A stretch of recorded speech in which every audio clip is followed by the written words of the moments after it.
Choisis la vie, guérir avec Thérèse de Lisieux, le courage de grandir avec elle pour ce chemin de la sainteté.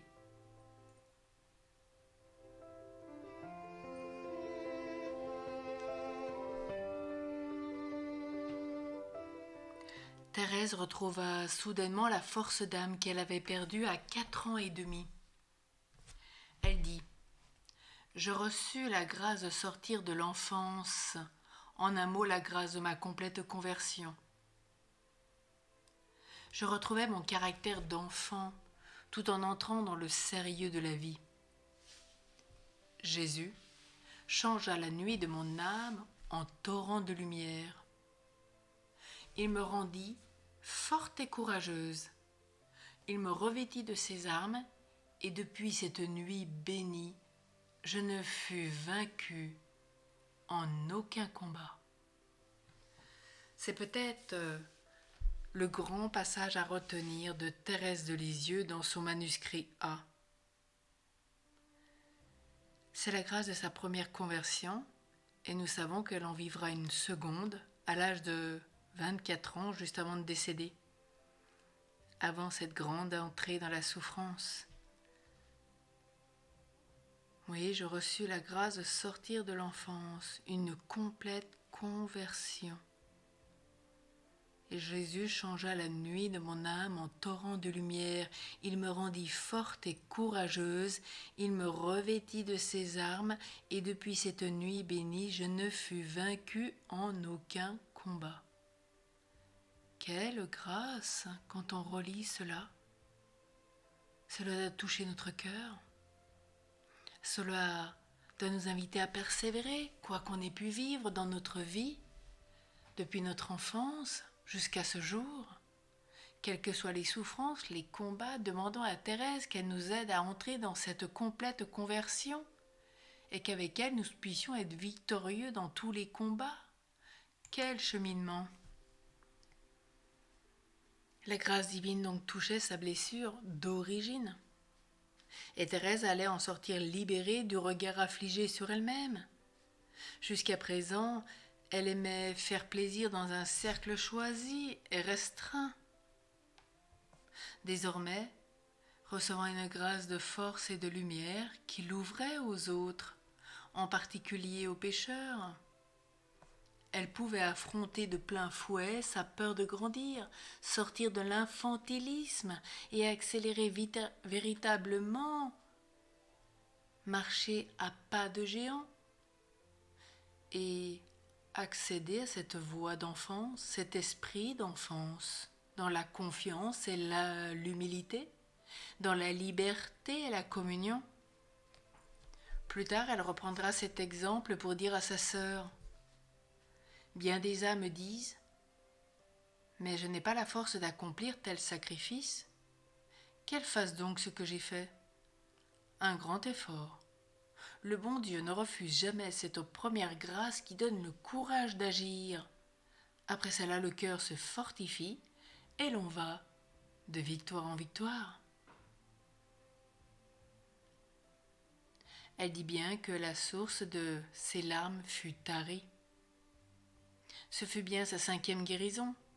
Jésus enfant, Jésus Eucharistie, transforma Thérèse de telle sorte qu'elle ne se reconnut plus elle-même. Elle avait bien choisi ce nom de Thérèse de l'enfant Jésus. Et c'est bien par l'enfant Jésus et la Sainte Face qu'elle a trouvé ce chemin de guérison, ce chemin de croissance spirituelle vers la sainteté à pas de géant pour ceux qui veulent vivre comme l'enfant Jésus. Oui, Jésus enfant, Jésus Eucharistie l'a guéri instantanément de sa timidité, de son hypersensibilité et de cette réaction dépressive durable, secondaire à l'angoisse de séparation.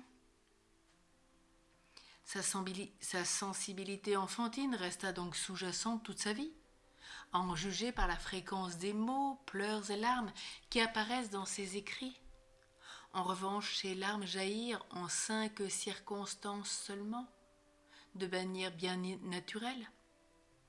Lors de la visite à Monseigneur Hugonin, à l'audience papale, au moment de sa prise de voile en l'absence de son père, lors de la danse manquée de Céline en 1892 et lors de l'annonce du départ de Céline au Canada en 1894. Voilà Thérèse à 15 ans. La voie d'enfance spirituelle s'est lentement élaborée dans sa chair et sa vie. Sa blessure d'abandon maternel devenait un lieu privilégié de sa rencontre avec Dieu, là où elle collaborait activement en se laissant aimer par l'amour. L'expérience de la puissance de Dieu dans sa faiblesse fut le support d'une course de géants qui la conduisit jusqu'à l'offrande à l'amour miséricordieux en 1895 et à l'explicitation de la petite voix à ses novices. Consciente de sa radicale impuissance, Thérèse se décida à poser des choix qui, seuls, permirent à la grâce de faire irruption. De fait, elle se tourna volontairement avec confiance vers la Mère de Dieu, puis vers ses petits frères et ses petites sœurs pour recevoir ce qu'elle ne pouvait attendre de personne sur la terre. Meurtrie par la réaction de son père, elle voulut quitter les langes de l'enfance en affrontant l'abîme d'angoisse qui soulevait son cœur. Elle consentit à laisser ses sécurités et ouvrit ainsi un espace à la grâce de Noël qui scella toute sa vie. Alors avec Thérèse, on touche aussi bien la réalité des blessures extrêmement profondes qu'à la nécessité de nous positionner volontairement par rapport à l'amour avec un grand A, dont nous réclamons qu'il vienne à notre secours. Il n'y a pas de petite voix sans ce courage viril, cette force confiante devant les obstacles, les épreuves et les tentations. Il s'agit de ne pas fuir devant les difficultés, mais de les affronter, non pas de face, mais en les contournant ou même en passant par-dessous. Thérèse nous dit: la sainteté n'est pas dans telle ou telle pratique. Elle consiste en une disposition du cœur qui nous rend humbles et petits entre les bras de Dieu, conscients de notre faiblesse et confiants jusqu'à l'audace en sa bonté de Père. Oh, quelle image de la sainteté! Parfois, nous sommes bien loin de penser à cela. La sainteté n'est pas dans telle ou telle pratique, action ou tout ce qu'on peut penser, service, parole, mortification, jeûne, prière, je ne sais quoi. Elle dit bien, elle consiste en une disposition du cœur qui nous rend humbles et petits entre les bras de Dieu, conscients de notre faiblesse et confiants jusqu'à l'audace en sa bonté de Père. Il aura fallu 10 années de combat et d'incapacité radicale. Dieu se contentant de ses désirs et de sa bonne volonté, et qu'une écharpe demeure profondément inscrite dans sa chair, pour que Thérèse vive de plus en plus l'esprit d'enfance et d'humilité, et puisse bientôt l'enseigner.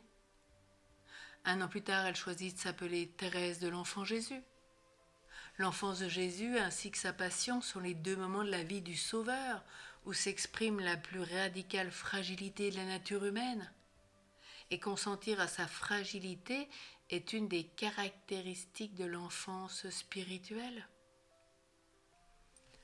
Alors en ce dernier jour où nous cheminons avec Thérèse de l'Enfant Jésus et de la Sainte Face, dans ce chemin de guérison, dans ces 22 étapes qui vous ont été proposées, parce que c'est Thérèse qui nous enseigne. C'est Thérèse qui nous a menés depuis sa conception jusqu'à devenir ce docteur en sciences de l'amour. Et c'est elle aujourd'hui qui, pas à pas, nous enseigne le chemin de la sainteté, le chemin de la confiance et de l'humilité, de cette petite voix.